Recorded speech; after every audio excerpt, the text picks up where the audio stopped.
Kalau berjumpa merah pipinya, bukan karena hijau merah muda.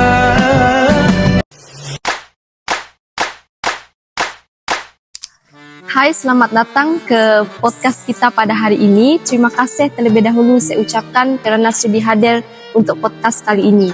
Saya Raquel Michelle selaku moderator anda pada hari ini. Selamat datang sekali lagi ke podcast siri 1, episod khas berkaitan dengan tokoh sastrawati yang terkenal iaitu Datuk Dr. Siti Zainon Ismail. Beliau seorang yang sangat berbakat bukan sahaja dalam bidang sastra, namun mempunyai bakat dalam bidang seni. Baiklah, hari ini kita jemput dua tetamu jemputan untuk siri podcast kali ini yang lebih mengenali beliau bagi berkongsi serba sedikit tentang latar belakang tokoh. Di hujung sana Nur Fatin binti Bodi dan di sini Nolivia Gerening anak Perunsi. Hai, terima kasih kerana menjemput saya. Sangat menarik topik kita pada hari ini. Dan yang menariknya, beliau ini mempunyai latar belakang yang kaya dengan pengalaman seni dan kebudayaan. Baiklah, tanpa melengahkan masa, mari kita mula untuk sesi podcast ini. Kita mulakan dengan slot mengenali Datuk Dr. Zainon Ismail. Slot ini dipanggil slot sekilas tentang tokoh. Baiklah, Nolivia dan Fatin, mungkin kalian boleh berkongsi sedikit berkaitan tentang zaman kanak-kanak beliau. Ya, boleh sahaja. Siti Zainon Ismail dilahirkan pada 18 Disember tahun 1949 iaitu di Gombak, Kuala Lumpur. Beliau mempunyai darah campuran Melayu, Minang, Batu Bara, Jawa dan Banjar.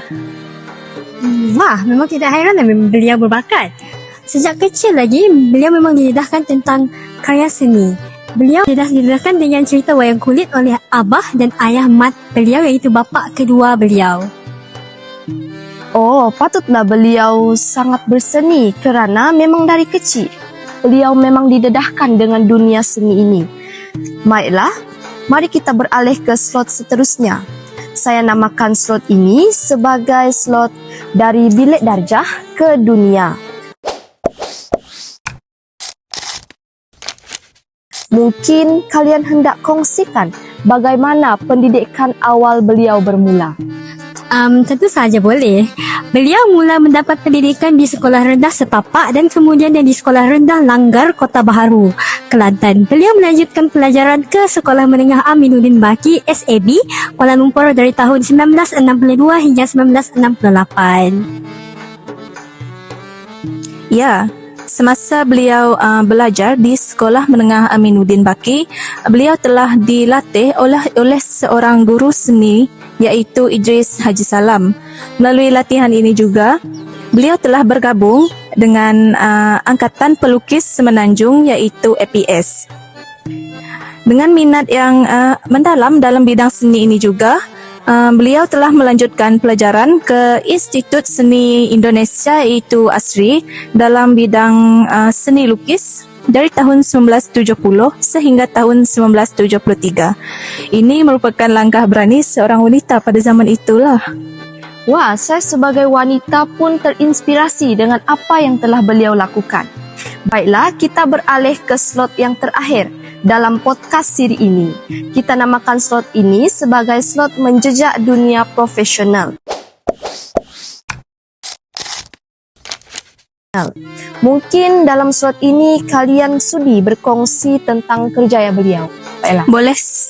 Boleh sahaja, apa salahnya.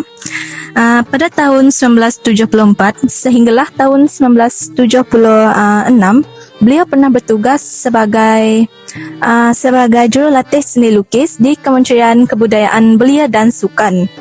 Seterusnya, beliau juga berkhidmat sebagai tutor di Universiti Kebangsaan Malaysia iaitu pada tahun 1976 dan beliau juga merupakan seorang lulusan sarjana di Universiti Kebangsaan Malaysia juga iaitu pada tahun 1980. Bahkan, Siti Zainun Ismail ini juga melanjutkan PhD beliau di Universiti Melaya pada tahun 1992.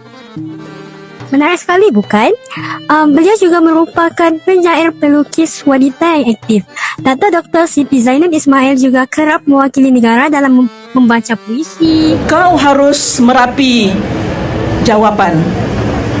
Sebagai generasi menggelodak, sejarah berpecah, silang menilang ikatan, terputus, terungkai, diikat lagi. Bermana kisah dan seni budaya seluruh tanah air dan juga di peringkat antara bangsa.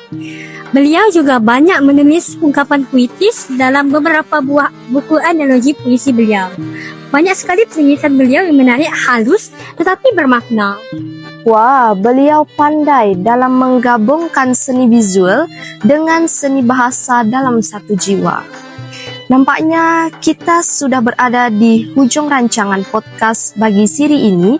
Boleh saya katakan di sini bahwa tokoh ini sangat memberi inspirasi kepada kita, terutamanya kepada kaum wanita.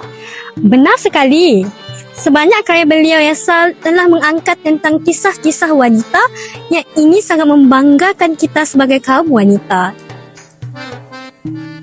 Benar sekali. Banyak bahkan karya beliau juga masih kekal relevan sehingga ke hari ini ya. Bak kata pepatah, tak lapuk dek hujan, tak lekang dek panas. Sampai di sini saja podcast untuk siri 1 kita pada hari ini. Terima kasih kerana sudi mendengar dan meluangkan masa bersama kita pada hari ini. Jangan lupa ikuti untuk siri seterusnya untuk mengetahui lebih lanjut berkaitan tentang Dato' Dr. Siti Zainun Ismail. Saya Raquel Michelle anak Jerus. Saya Nufati binti Bodi. Dan saya Nolivia Grene anak Unsi. Terima kasih. Sampai jumpa. Kalau berjumpa